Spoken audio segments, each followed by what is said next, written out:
Bienvenue pour un nouvel épisode de 3 Urbex jamais sorti. Et aujourd'hui on se retrouve pour un spécial Islande.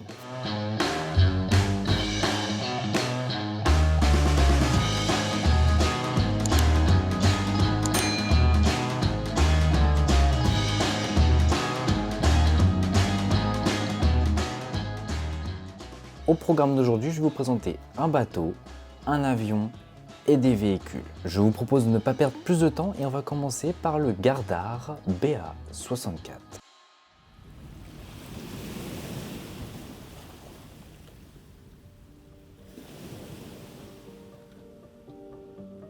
Ah, ce fameux Rafio, le Gardar BA64, notre fier navire d'acier.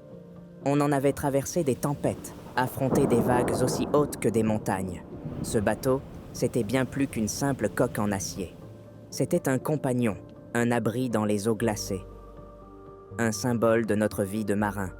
Construit en Norvège en 1912, d'abord pour la chasse à la baleine, le Gardar avait tout vu et tout vécu.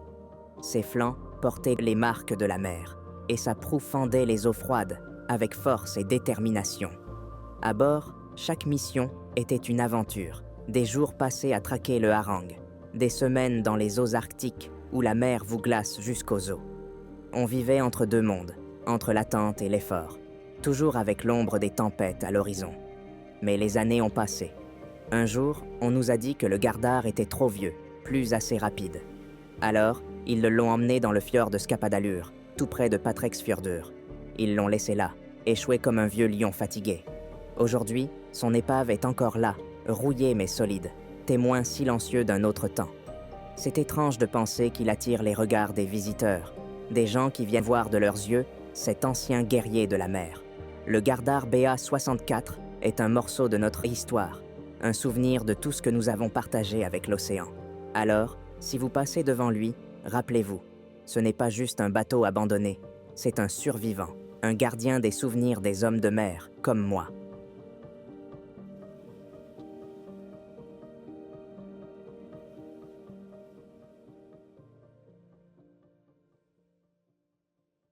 Être face à ce géant d'acier reste tout de même impressionnant car quand on est devant lui, il en impose. De plus, il se fond totalement dans le décor car même s'il est échoué, il reste au bord de l'eau, donc en fait, de loin, on a l'impression qu'il flotte sur l'eau.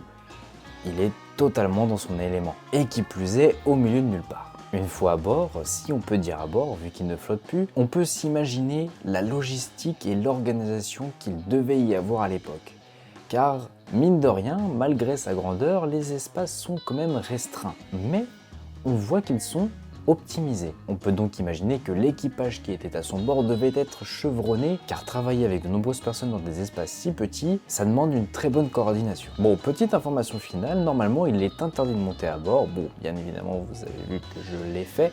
Mais en tout cas, sachez que vous risquez une amende si jamais une autorité vient vous trouver dessus. Je vous propose donc de passer au spot suivant qui est l'avion.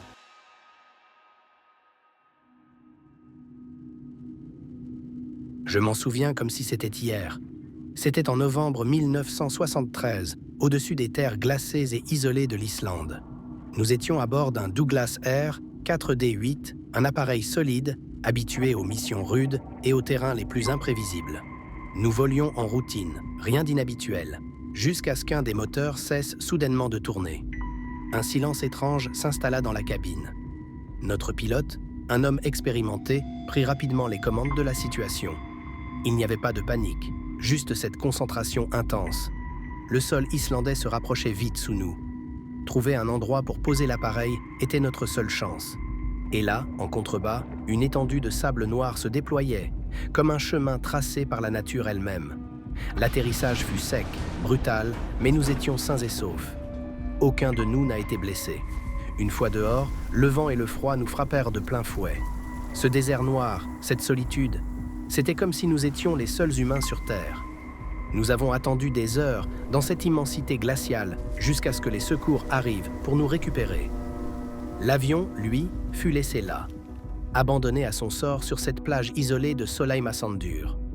Aujourd'hui, il est toujours là, sa carcasse résistant aux éléments, comme un monument de notre passage. Je pense à lui souvent. Voir cet appareil solitaire devenu un symbole, c'est comme si un morceau de moi-même y était resté, figé dans le temps, au cœur de l'Islande sauvage.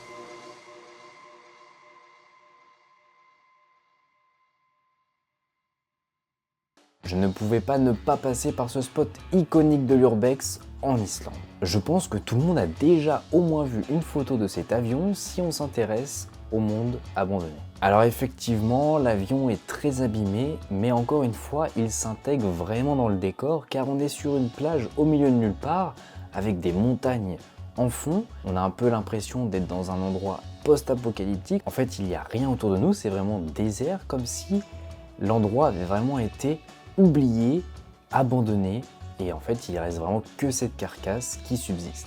Bon, je vous ai aussi dit que le spot d'avant était perdu au milieu de nulle part, mais il faut savoir qu'en Islande, beaucoup de choses sont perdues au milieu de nulle part. Et donc pour la petite info, ce lieu est très touristique, et si vous voulez en profiter comme moi un petit peu seul, allez-y très tôt le matin. Voilà, parce qu'il faut savoir qu'il y a quand même une bonne randonnée, vous avez un bon 40 minutes de marche à faire pour vous rendre jusqu'au spot. Donc si vous voulez arriver avant les bus de touristes, allez-y à la première heure. Et pour terminer, je vous propose de parler de véhicules abandonnés.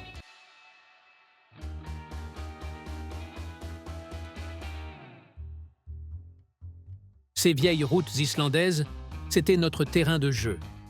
J'avais un Jeep CJ2A et un Gaz 69. Deux véhicules rustiques, solides comme le roc. À l'époque, ils étaient plus que des machines. C'étaient mes compagnons, des partenaires d'aventure.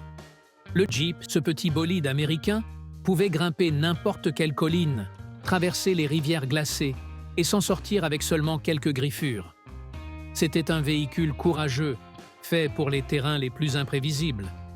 Et puis, il y avait le Gaz robuste, construit pour les chemins les plus rugueux de l'Islande.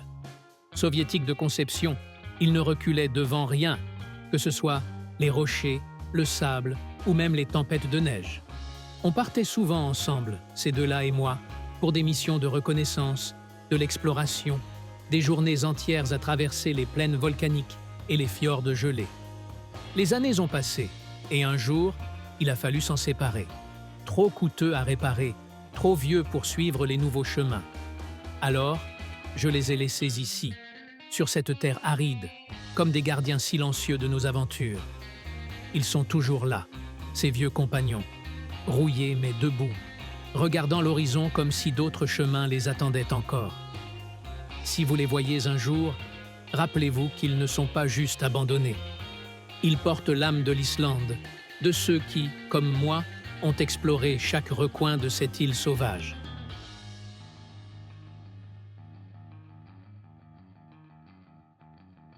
J'ai trouvé ces trois véhicules à l'abandon par pur hasard. Car oui, dans l'histoire que je vous ai générée, je parle de deux véhicules. Mais en réalité, il y en a bien trois. Un Jeep Willys CG2A et deux Gaz 69.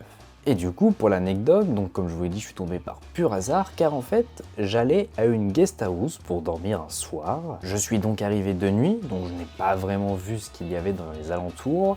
Et j'ai été à la guest house, j'ai fait ma nuit, et le matin, en voulant partir justement, je vois ces trois véhicules donc sur le terrain de la guest house, à l'abandon, en train de pourrir, de rouiller, de se désagréger. Et donc je me dis mais faut que j'aille voir ça, car voilà, j'aime bien ça, j'aime bien tout ce qui est abandonné, donc j'ai été attiré par ça et je suis allé les voir.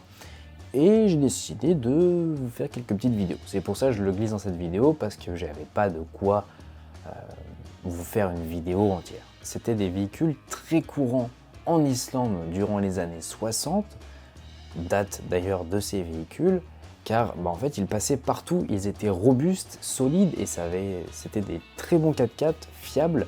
Et en Islande, on sait que les éléments, ça peut être parfois compliqué, il fait très froid, il y a de la neige, les routes sont pas forcément toutes faciles d'accès, et encore moins à l'époque, donc il fallait avoir des véhicules qui tiennent la route. Et voilà, la vidéo touche à sa fin, j'espère qu'elle vous aura plu, j'espère que vous aurez apprécié ces urbex. En tout cas, moi j'ai pris un grand plaisir à vous les partager, car en plus ils étaient en Islande, c'est pas un pays qu'on a la chance d'aller voir tous les jours, donc je suis content de vous avoir ramené des images comme celle-ci. Et n'hésitez pas non plus à me faire un retour sur l'évolution du format, j'ai essayé de faire des petites histoires autour des lieux. Si jamais ça ne vous plaît pas, on reviendra en arrière sur l'ancien format, mais si ça vous plaît, on continuera comme ça. Voilà, c'est tout pour moi, je vous dis à très vite pour de nouvelles aventures, c'était Sloky, peace.